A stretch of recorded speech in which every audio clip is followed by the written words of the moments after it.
Hi, my name is Blake LeVine. I am a bipolar expert and author of the book Beating Bipolar. Today I'm going to talk about how you or someone you love that is facing this mental illness can figure out ways to improve your life. In the beginning, I want to share about what I went through and how I ended up being able to learn how to master bipolar disorder. My story starts as a very young man growing up in New York City. My parents met when they were at a very different place in their lives. My mom was 16 and my father was 32. She was living in Ibiza, which is a beautiful island in Spain.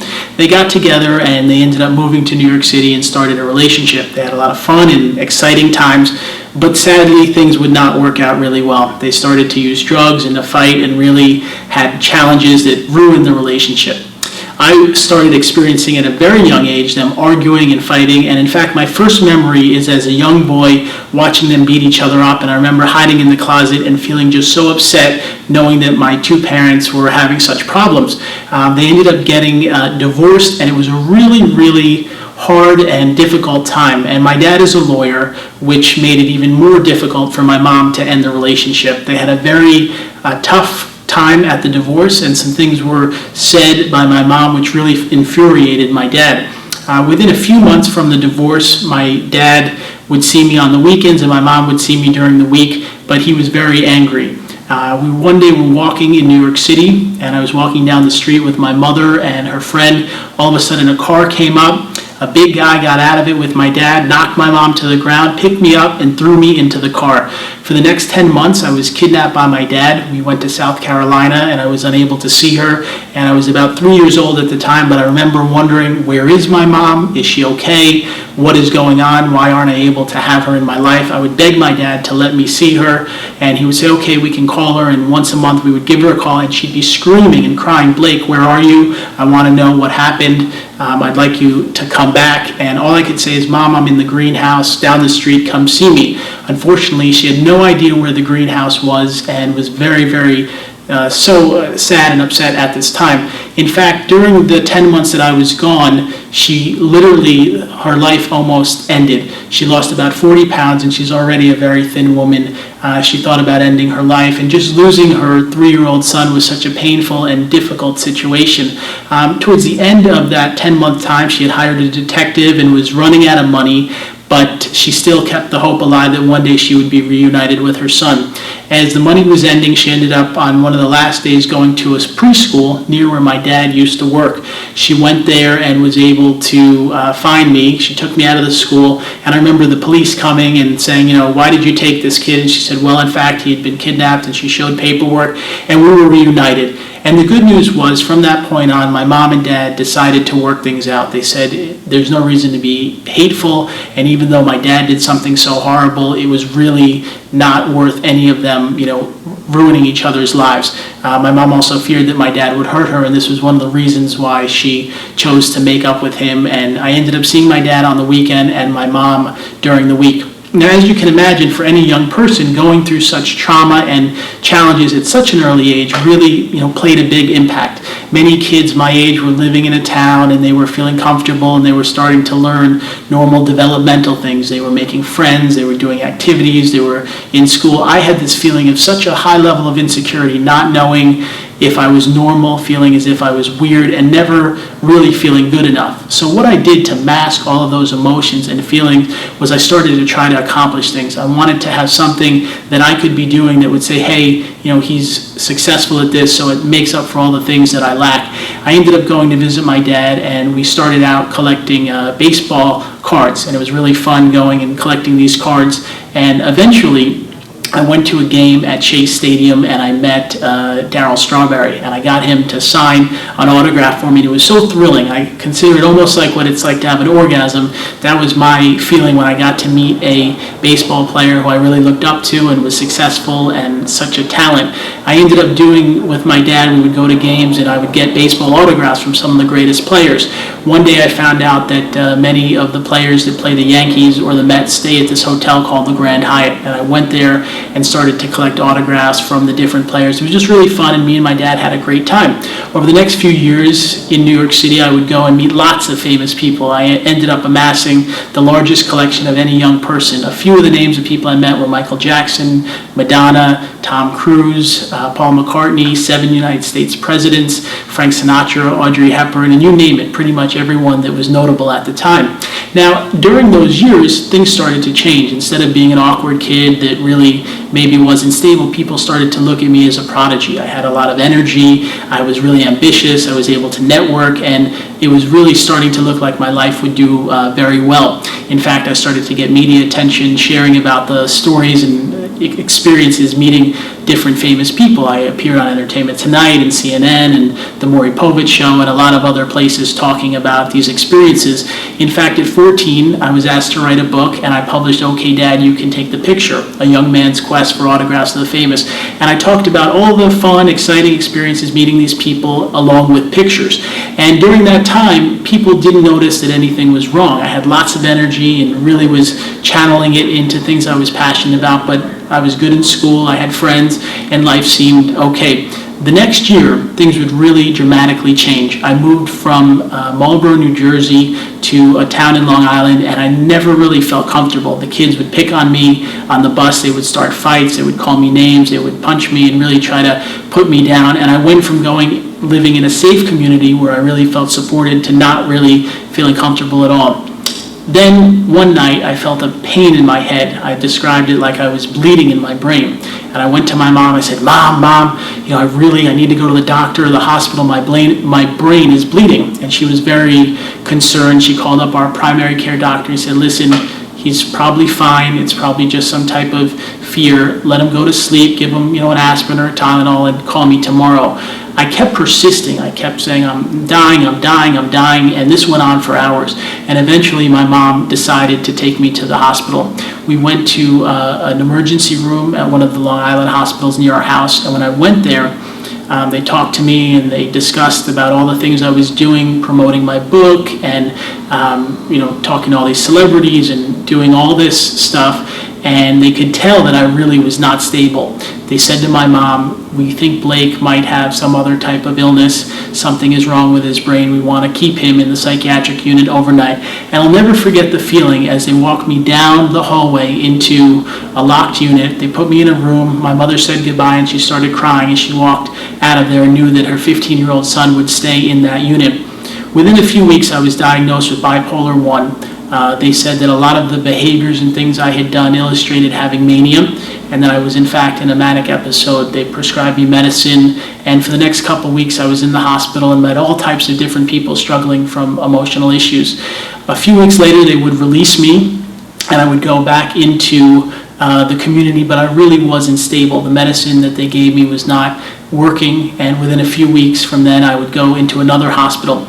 Over the next 2 years there were 5 psychiatric hospitalizations. I had things happen that many people would be upset about. I had hallucinations and delusions. I remember one time in a psychiatric hospital I believed that the patients were celebrities. The overweight guy was John Candy, the woman with red hair was Julia Roberts, the gay person was George Michael. Of course none of this was true, but it was a delusion that I was experiencing. Another time I was in New York City and I went to the top of the Empire State Building. I was researching how to fly, and my parents were so fearful that I would try to jump off a building in an attempt to fly. Because of all these reasons, I was in and out for those 2 years of 5 different hospitals, and my mom spent a lot of money and went to the top bipolar expert in Manhattan.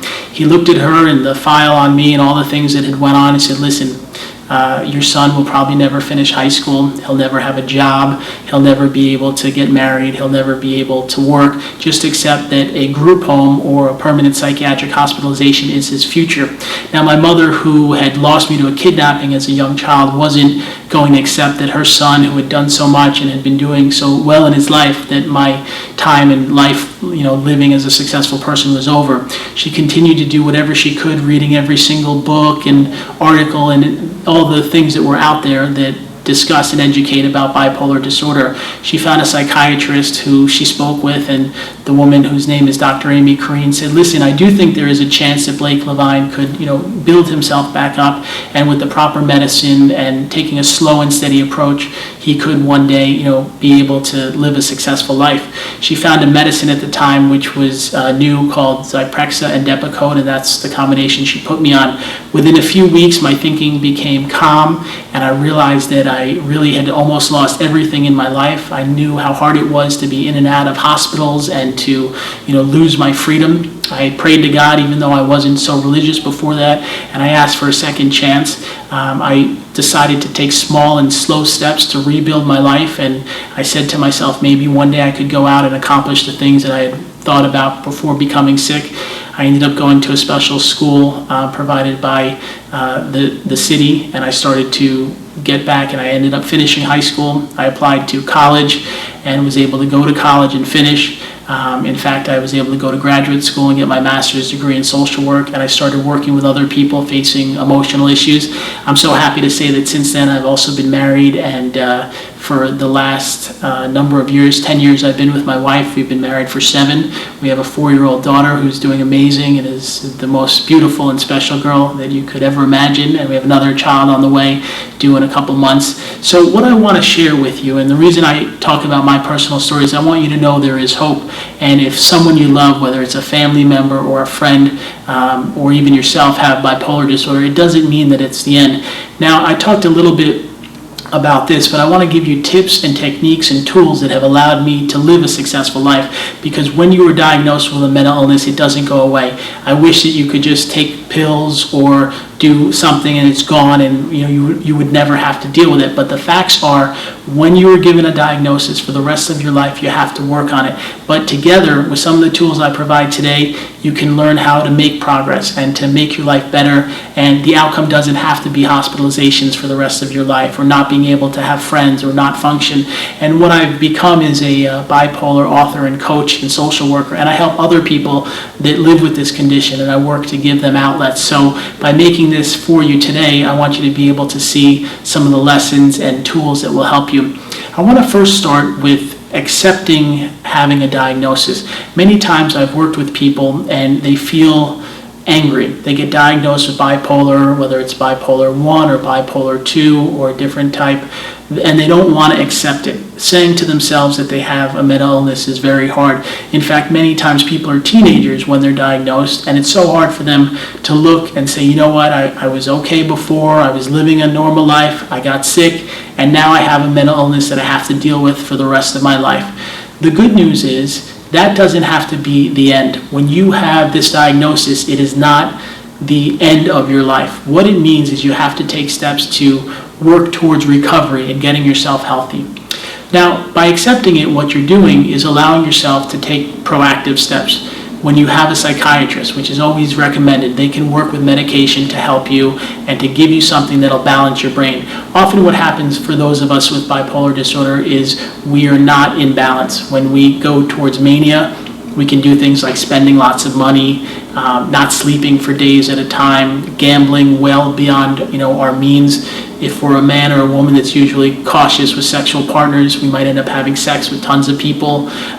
There's a lot of different types of ways that you can be manic, and the problem with that, because it is fun and it is exciting and you have lots of energy and you're really, during that time feeling alive, but the problem is there's always an end. There's always either a crash where you end up becoming very depressed, or where you do things that are damaging. I've met people that have bipolar that are in a faithful relationship and they end up having extramarital relations, and it ruins the relationship that they were in. So for all those reasons, being manic is not a good, healthy, sustainable thing.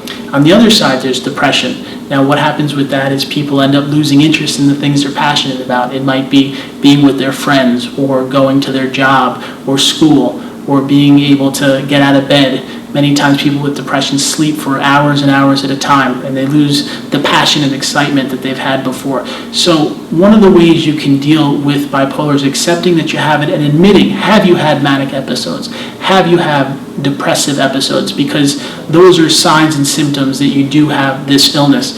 Now, many times people ask me, how do I get diagnosed? If I think I might have it, or I want to learn more, who's the right person? Well, that's a terrific question, and the easy answer is psychiatrists are usually the best way to figure this out. They are trained as medical doctors which means that they're different than psychologists or social workers or life coaches. They have a medical degree and medical license, and they're able to give diagnosis. And what they will do is look at all the different factors in your life, the stress that's happened, the situations that happened, the degree of mania or depression, and they will give you a diagnosis. And one of the main things about it is it allows you to know what it is you're facing. Because when we get these different symptoms, we need to know, is it bipolar? Is it depression? Is it anxiety?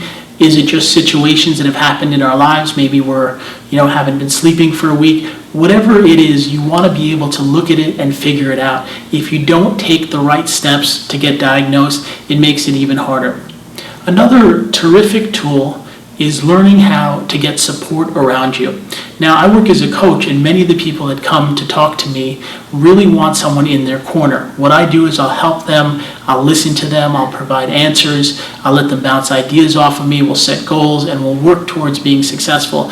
In your own life, who can you find that will be that role for you? Now, you might have family members, whether it's brothers or sisters, your parents. Are those people there to be supportive to you? Now, sometimes you have family that are great. They're really actively involved in helping you. They want to work with you and listen to you and guide you. And then sometimes family can't take it. There might be too much stress in their own life. Maybe they're not stable enough. And for all those reasons, you have to figure out who are the support people in your life. You want to build around you a team of people that can help you. Now, there's also a great group of organizations out there, two that I want to mention. One is called the DBSA, that's the Depression and Bipolar Support Alliance. And what they do is have chapters all throughout the country, and they offer support groups where you can go and meet other people, whether it's those that have bipolar or other mental illnesses, or family members of people that live with this. And there you can get support and meet others that want to help you. And everyone goes with one main purpose, which is to help and support each other. There's also another group called NAMI, which is the National Alliance on Mental Illness, and they are also there to help families and individuals with mental illness. You can go to both their websites and learn about all the different things that they offer, most of which are free. So when you start taking steps like this, going out there and being part of a support group, meeting other people, it's really, really helpful. I've met many individuals that live with bipolar, and they have no support. They have no friends. They don't talk to many people. They stay in their house. In fact, I was talking to a client today, and he was saying that before we had our first session, for many months he wouldn't even leave the house. He would stay there. He'd only watch television, and he really felt alone and isolated. And he said to me that he would fear that if he went out, people would look at him like he's different, or judge him, or make him feel uncomfortable. So I want to say to you that if you're someone that feels awkward, or you're feeling like you don't have anyone to kind of be around, go out there and go to a support group, meet other people, know that you're not the only one that's living with this, and find others that can help you and guide you. And just like Alcoholics Anonymous is a phenomenal way for those with addictions to meet others and to know that they're not the only one, that type of group support is very, very helpful if you live with a mental illness. Another great tool is taking care of yourself. Now, everyone out there knows that taking exercise and eating well is great. When you have a mental illness, it's even more important. Now, some of the reasons for this are medicines can cause you to gain weight. I, in my own life, I was very thin as a child before I was diagnosed, and gained a substantial amount of weight. But in order to counteract that, I try to exercise 4 or 5 times a week. I try to eat healthy. I drink lots of water. I try to stay hydrated. All of these things are vital for you, because the facts are most of us with mental illness do take medication.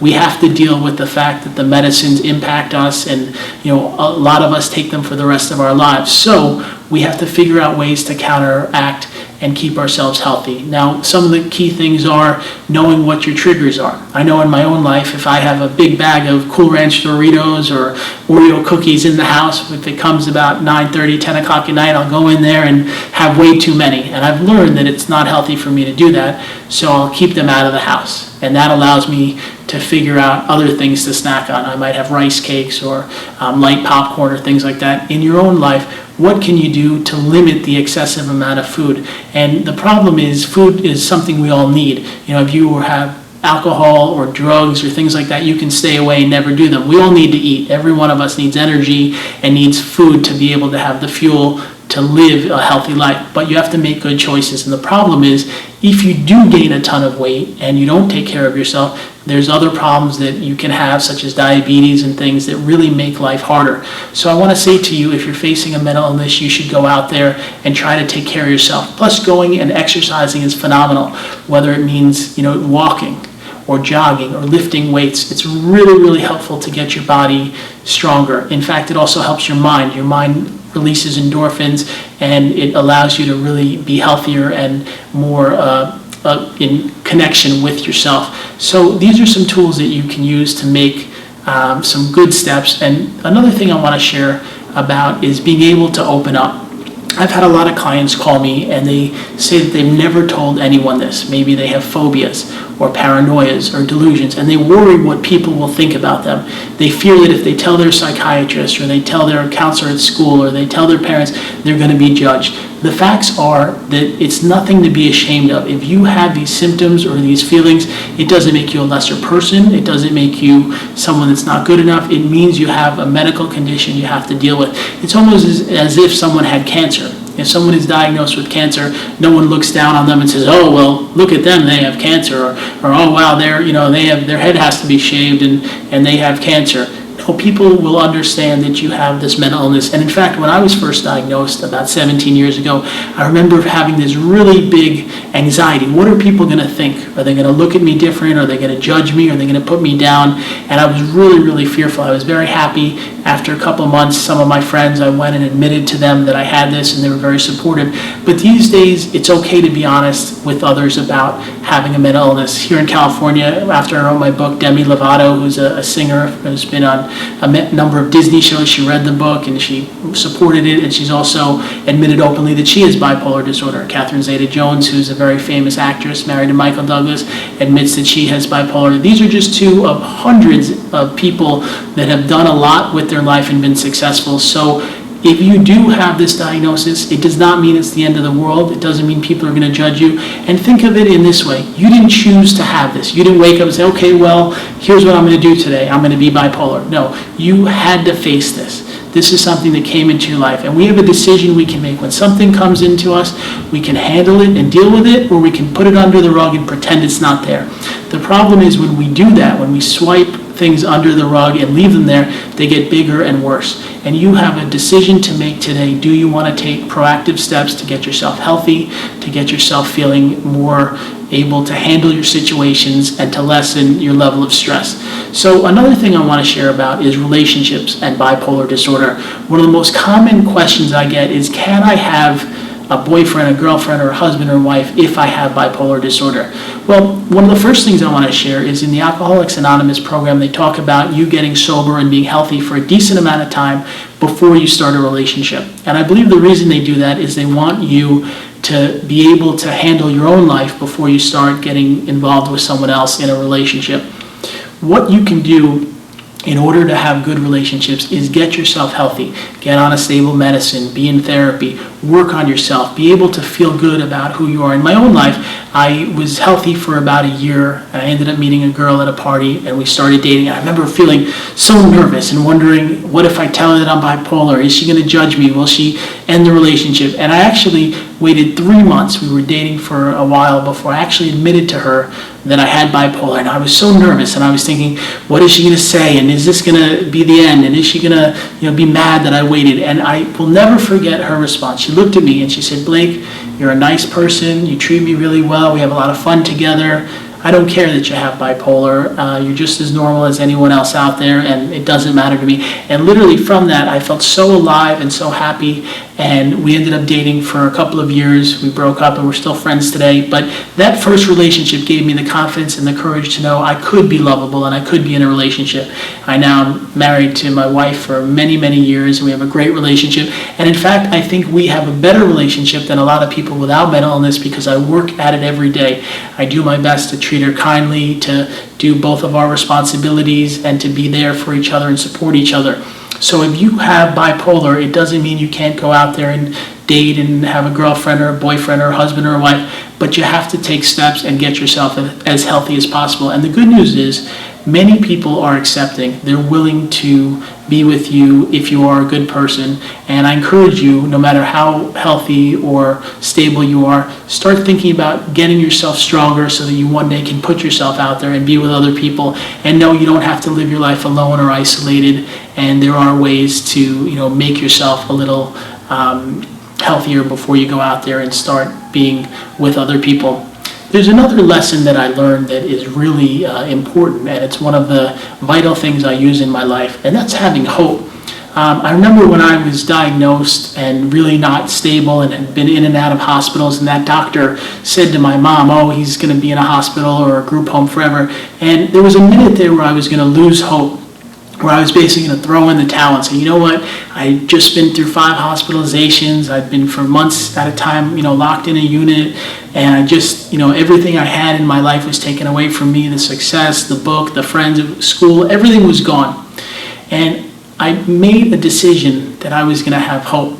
Part of that for me was praying and asking God to help me, but having hope allowed me to say, you know what, maybe things could get better.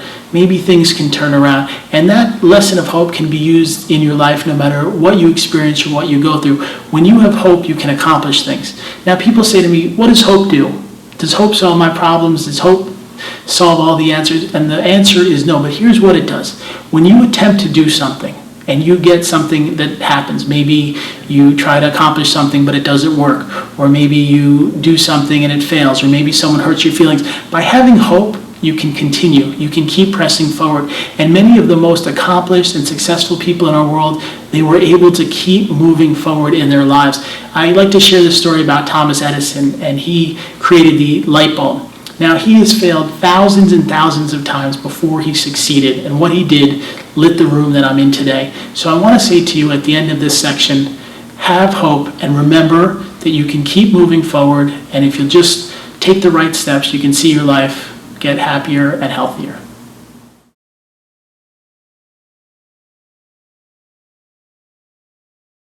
Welcome to part 2. In this section, I want to share some really fascinating stories of examples of people I've helped and the lessons that have been learned from others that have lived with bipolar disorder and done it in a successful way. I remember a gentleman came to me and he was facing many obstacles in his life. He was having trouble with his job. He felt as if he was working really hard, but he wasn't moving up within the company. He also faced alcoholism, and each day would come home and drink in order to calm himself down.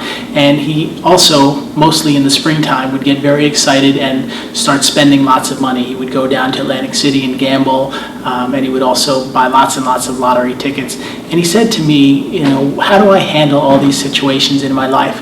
And what we started to work on was that underneath all of this was a level of insecurity. He didn't feel good enough because when he was a child, his dad kind of put him down. He would say things like, oh, you're not really good enough, or you're never going to amount to anything, or you're not going to be able to be successful. And even though him and his dad are now closer, he always felt growing up that he was not achieving what he was capable of. And it's very important to figure out where our emotions come from. Oftentimes, our parents do not know how to raise us in the best way. A number of reasons can happen which cause them to not be the best parents. Maybe they have their own addictions. Maybe their parents were hurtful to them or said things or did things to them. Or maybe they just really don't understand the best ways to take care of you. And one of the most fascinating things I've learned is that we get a license to drive a car or to work in a specific field or to do something, but there's no license to be a parent, and there's also no book that people have to read. People go about it in all different ways, and sometimes by looking into your past and figuring out what's holding you back from moving forward, you can make progress. Now, I understand in my own life I've seen a lot of challenges. I shared with you about the kidnapping and the divorce and the fighting, but in my own therapy and working on it, I realized that I had to let it go. Being angry at my dad or angry at my mom or feeling like the situation was holding power over me, it was stopping me from moving forward. And I determined on my own and with the help of my therapist that letting go of that pain would be better for me. Now, another example is a woman that I was working with, and she had a boyfriend that she really cared about. He was very handsome and successful, and he was abusive to her. He would be mean to her, he would treat her really poorly, and they would have an on and off relationship for many years. She finally ended up breaking up with him, but he really had this power over her. She felt as if his energy and the things that he'd done had beaten her up, and her spirit was kind of down when she came in to see me. And what I said to her was, you have to choose what you'll allow. Many times men or women are in relationships and they're not treated well, or they're hurt, or they're put down, and it's up to you to say, you know what, I will not accept this. I want to be treated kindly, I want to be in a way that's healthy, and I want to know that I am good enough. And you deserve to be treated well in your life, whether it's with your friends or your family or relationships. You have to choose what is it you want. And if you see someone that's hurting you, you have to try to work on it with them, and if not, move on. Many of us have a fear, of the unknown. I've met many women that I've done counseling for, and they say, well, if I leave, what'll happen? Or I don't know if I could get another relationship. There's always someone out there that is looking to find a healthy, nurturing relationship, and it's up to you to say, you know what, I will not accept this. And what I've seen is when we remove the pain and we figure out where the underlying cause is, it makes a very, very big difference. And oftentimes the situations that happen to us as children impact us. And it doesn't mean you've done anything wrong or you're a weak person. It means that you have to deal with it. Therapy is so great because what it allows you to do is make changes. You can work with someone and allow them to help you figure out your own life. And what I do as a life coach is I'm a guide. My job is to guide you to figure out your own situations. I never have the answers. I never provide exactly what you should do. My goal is to help you to understand and for you to determine where you want to go. Who do you want to be?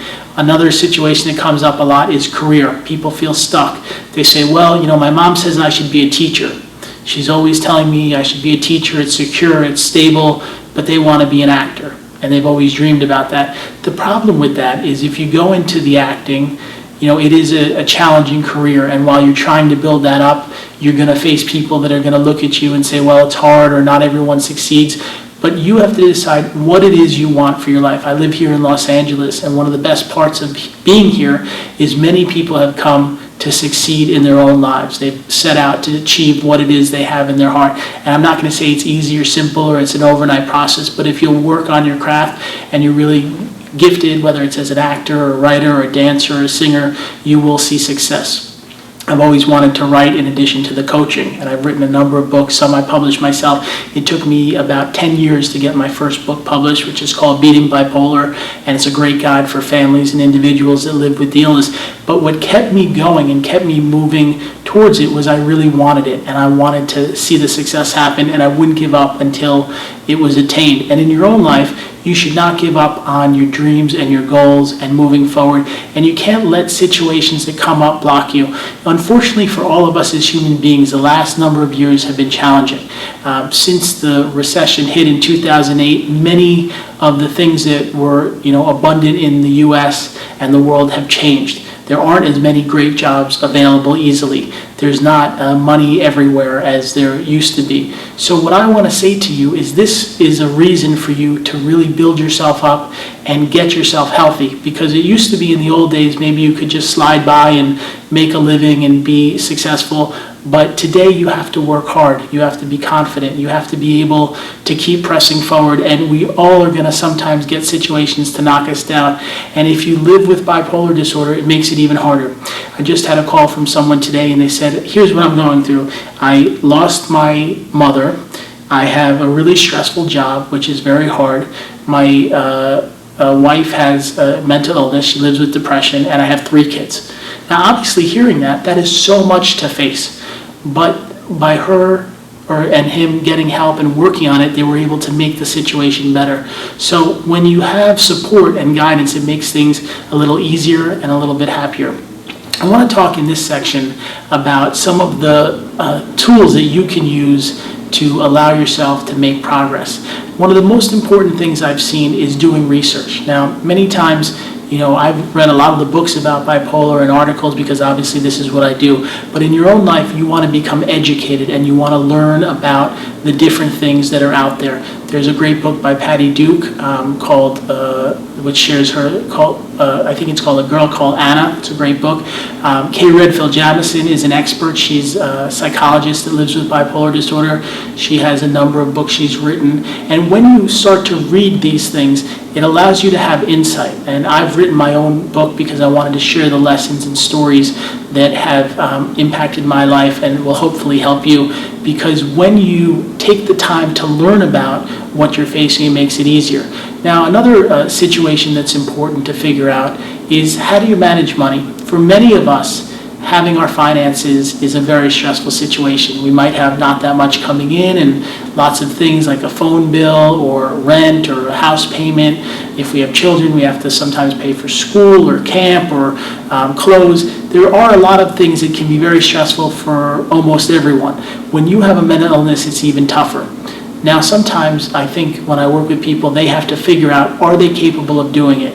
It doesn't make you a weak person if you cannot manage your finances. Maybe your husband or your wife need to handle it, or your mom or your dad, or you have to outsource to someone like an accountant that can help you. The key thing is admitting what the situation is. If you do have a problem and it's hard to keep balance of your money, get someone to help you. Admit to it that it's not working, because what I've seen is many times people rack up large amounts of debt and have not really handled the situation, and then it becomes a massive level of stress.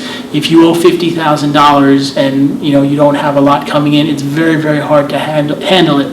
It's much better to deal with it and say, you know what, I can't deal with all these things. I need to get someone to support me and help me.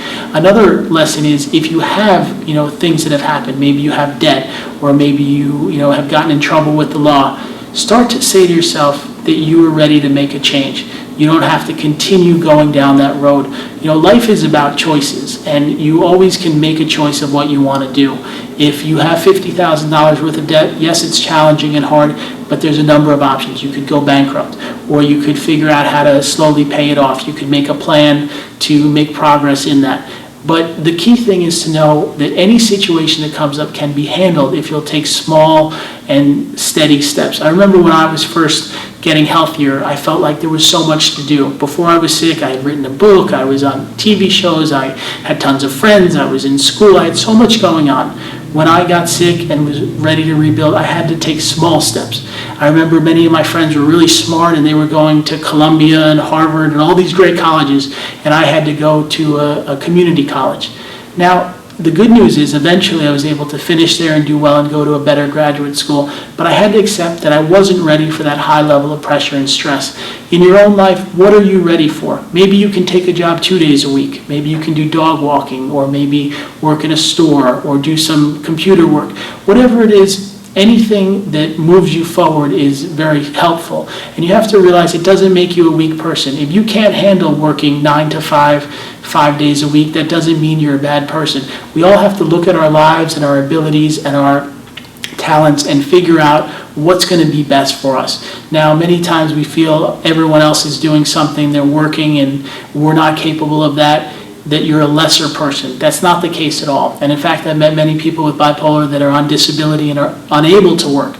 And that's okay too, if that's something that you need in order to survive and take care of yourself. And a lesson that I learned from someone that was helping me was really, really important. I used to meet different people, and I'd see sometimes how successful they'd become. I have a friend, and he has a company with 200 employees.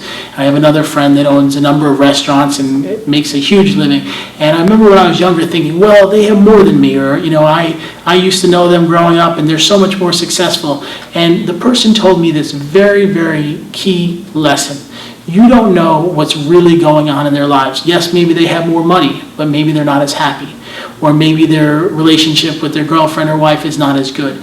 Or maybe they have a lot of anxiety, or maybe they're not fulfilled. So I want to say, in your own life, walk your own path. Be your own person. Be true to who you are and what you're meant to do. And I think whatever created us, whether you believe in God or source or whatever is out there, I think they created us to do what we're meant to do. Maybe my job is to help people with bipolar disorder, to write books and educate, and maybe your job is to be a dancer, or maybe your job is to work 2 days a week. Whatever it is, that's okay, but you have to look at it and say, I'm willing to accept who I am. I have to figure out what my strengths and weaknesses are. One of the main ways to do that is to think of what are you good at? What are some of the things that you're able to do either better than other people or that really come easy to you? Maybe you're a good speaker. Maybe you're good with computers. Maybe you're good with being creative.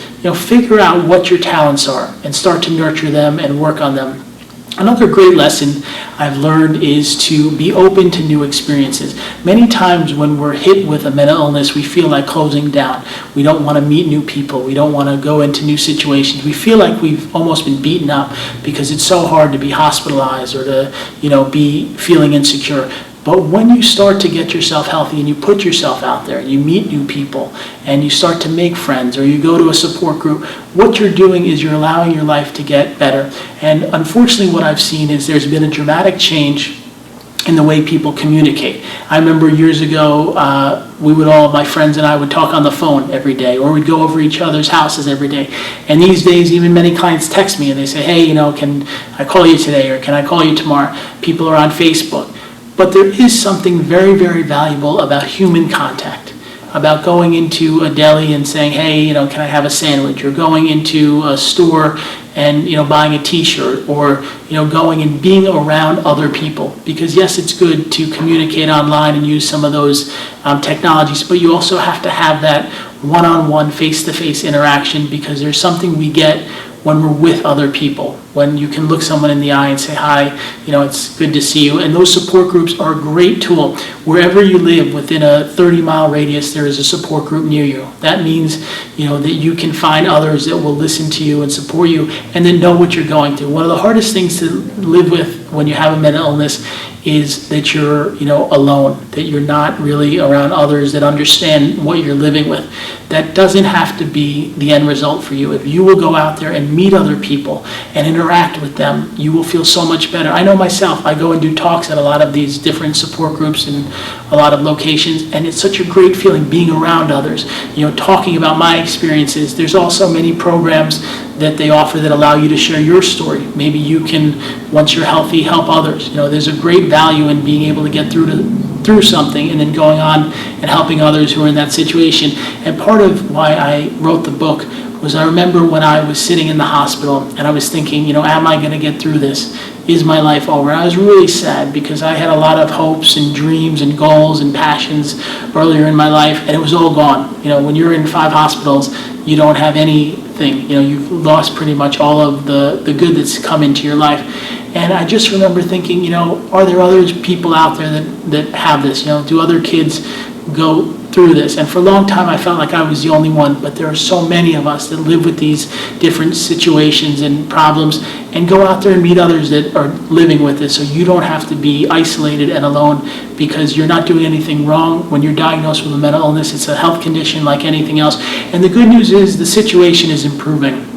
I feel very happy that if 40 years ago I was diagnosed and faced 5 hospitalizations and had delusions and paranoia, many of us with those issues would be in a hospital for the rest of our lives. They didn't have medicines that could help us control our thinking, and there were lots of people that were put in hospitals for years and years and years. The good news today is that's not how it is.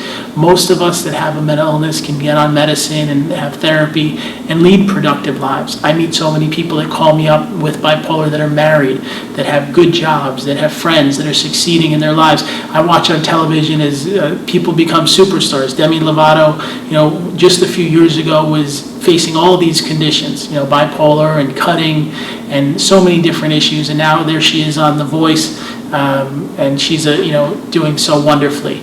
And you can in your own life be able to succeed. By the way, I think it's not The Voice, it's actually American Idol, but the point is she has music out there, she's creating stuff. You can in your own life achieve, and what we are doing when we admit to having it and we allow ourselves to be open, we're lessening the stigma. We don't have to be embarrassed or hide and feel like we have something wrong with us. And the truth is, if someone met you and they learned that you had bipolar, they wouldn't care, especially if you're working on it and you're getting yourself healthy.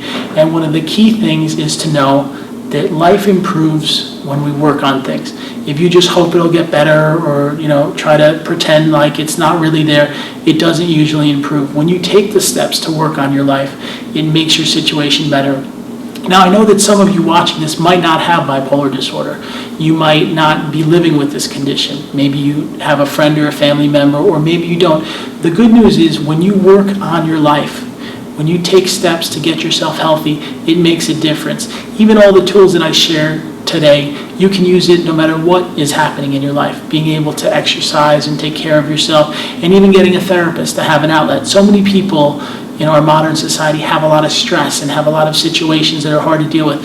When you get someone there to help you and work with you, it gives you a great way to improve your life. My wife had a very tough situation. Her mom and her were super, super close. In fact, they would talk 5 times a day, which I used to think was, wow, that's so often to speak with your mother. But they really had a great close bond and loved each other very much. And sadly, my mother-in-law smoked cigarettes and had lung problems. She ended up getting very, very sick, and she had to be on an oxygen tank for a number of years. And she ended up, we were told that she was losing her life and she was in the hospital. My wife went there and spent the last couple days with her mom and really helped her as she ended up passing away.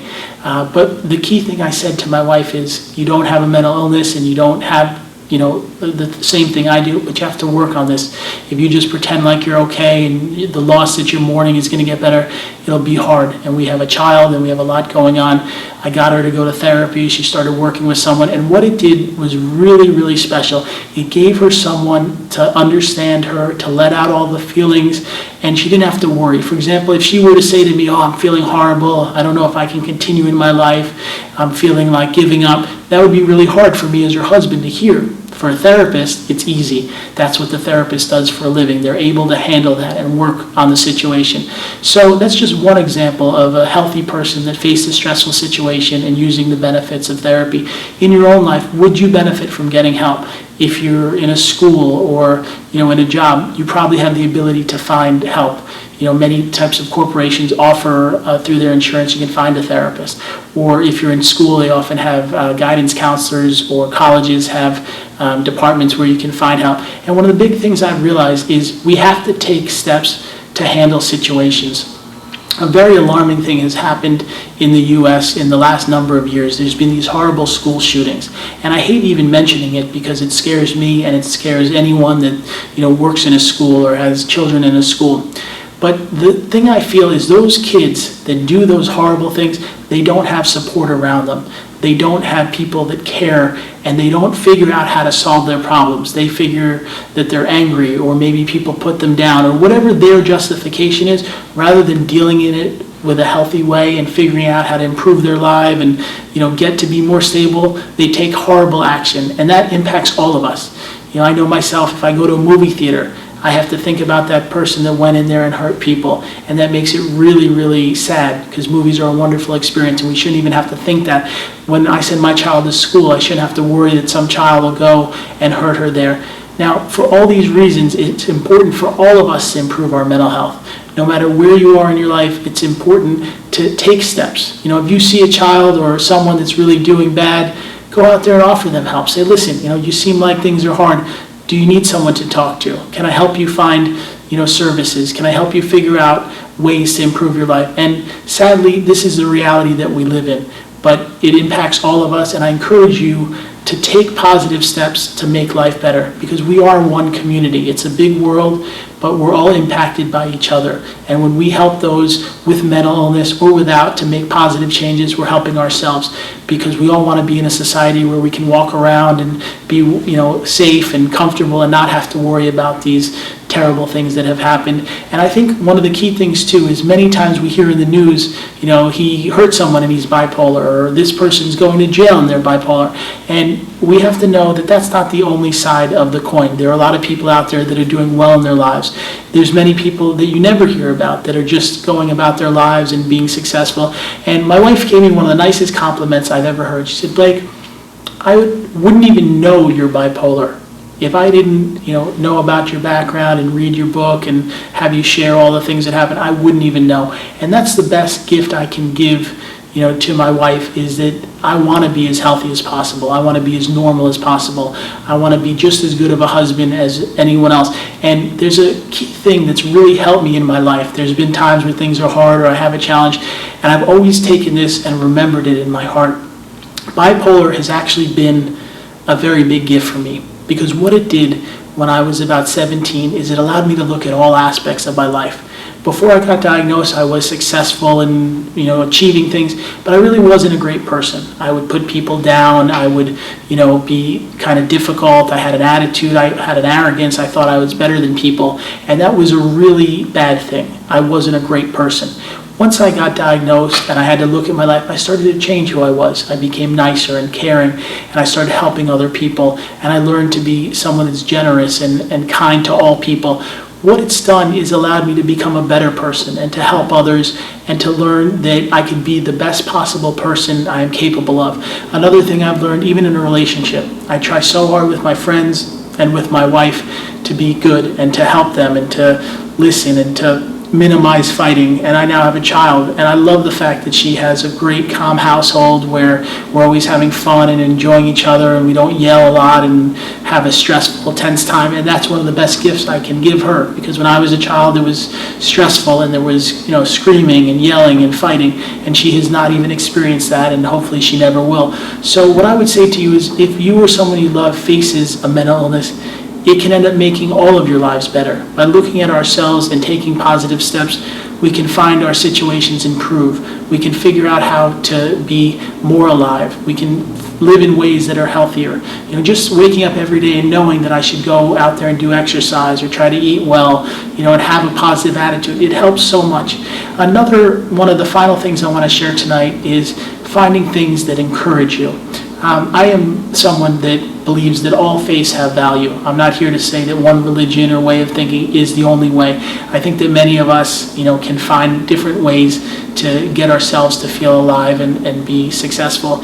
And in my own life, I listen all the time to uplifting, positive things, because what that does is it surrounds me with positivity. It helps me to know that things are good. I have a choice of what I could let in. I could hear negative, nasty, fighting. I could put on the news and hear about all the horrible things, but I choose in my free time to be around things that are encouraging and uplifting and allow me to be happy. And I want to say to you, it's a choice. When you're in your car, you can pick what you listen to.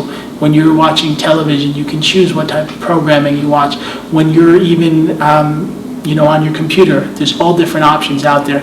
And when you start making good choices and you surround yourself with good things, you'll see your situation improve. And I want to share one final story. Since I was a young boy, I always wanted to be involved in the arts. I wanted to write books and do documentaries. And I started this project called Rap Therapy, where I would help foster care kids write hip-hop, song, dance, and art. And it was really fun. I worked with the Salvation Army, and we would work on this, and I would teach them all these different lessons, and they would write song and dance and art about what they went through. And we had this great documentary. We interviewed 50 Cent and Russell Simmons and P. Diddy and Tom Cruise and all these people. And I ended up coming out to California. I was living in New York, and with a lot of positivity and persistence, I set up meetings with CBS and Fox and MTV and ABC. And what I learned was having that positive attitude, and even if someone said they weren't interested or I wasn't able to get a meeting, just pushing forward and having the energy and encouragement to just keep moving towards my dreams, it was allowing me to succeed. And in fact, the documentary is being released this month. You can find it online. And I've learned in my life, when you have that encouragement and hope, you can achieve anything. Even with my book, it took 16 months from when I wrote it for the publisher to publish it. But that positive, just continuing and pressing forward, allowed the book to come out and be a bestseller in its category. So I want to say, in your own life, whatever your goals or dreams are, whatever you want to do one day, don't give up and believe in yourself and just keep pressing forward. Take small steps, because many people are here and they want to get to the top and they want to just jump there. They think that they're going to instantly be successful. It very rarely works that way. If you'll just go slowly and steadily, right, and you'll eventually, within a few years, get to where you want to be. And that's one of the best lessons I can share, is you have every possibility, no matter what you've been through, to lead a successful life. having hope and having encouragement and having faith makes it so much easier, and it'll make you happier. So I want to share that I really thank you so much for watching this video. I also want to give you some information if you'd like to learn more about my work.